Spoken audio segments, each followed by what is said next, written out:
So I think because we're at the Robert H. Jackson Center, we have 5 distinguished gentlemen. I'm going to start with John Barrett. What does Robert H. Jackson mean to a John Barrett? Now, in less than 5 minutes, John. I could write a book.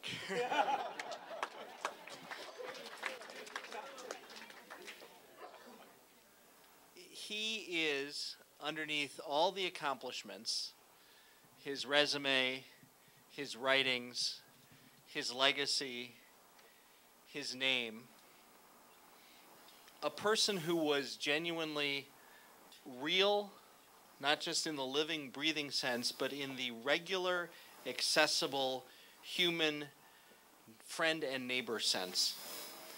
He was Bob Jackson. And on the book topic, I have lots of people, including an agent, a title idea that has been suggested to me, which I'm pretty sure I'm rejecting, is still something I mull over because it does capture something fundamental. American Bob. And he truly was.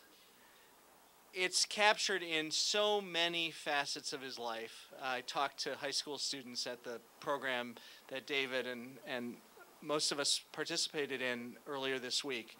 And I was talking to kids from this region, high school kids, regular kids, typical kids. And that once, 90 years ago, was Bob Jackson.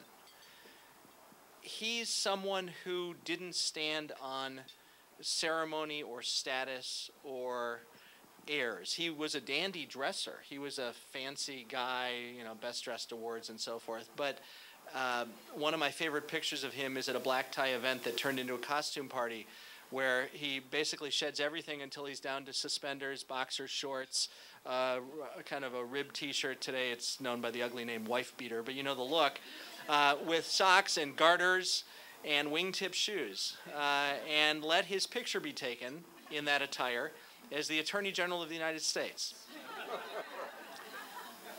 He once, at the Supreme Court, was in his chambers, an inner room, when people came in to see if he was available. It was a much more accessible Supreme Court in those days. And these people approached, walked past the law clerk, and asked the secretary, "Is Bob here?" The law clerk was relatively new and was sort of aghast at this informality. And after the secretary had ushered them in to meet the justice, the law clerk commented on this, and she said, "Oh, they're from Jamestown."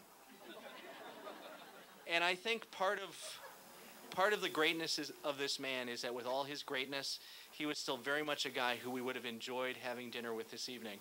And in a sense, we are. And in a sense, this center delivers him through the programming, through the website, through the words, through the example, through the achievements, in that very, very human, accessible form. And in my view, in my project, in my argument, that's what makes him a truly great life, a permanently significant life in the history of this country and the recent history of this world.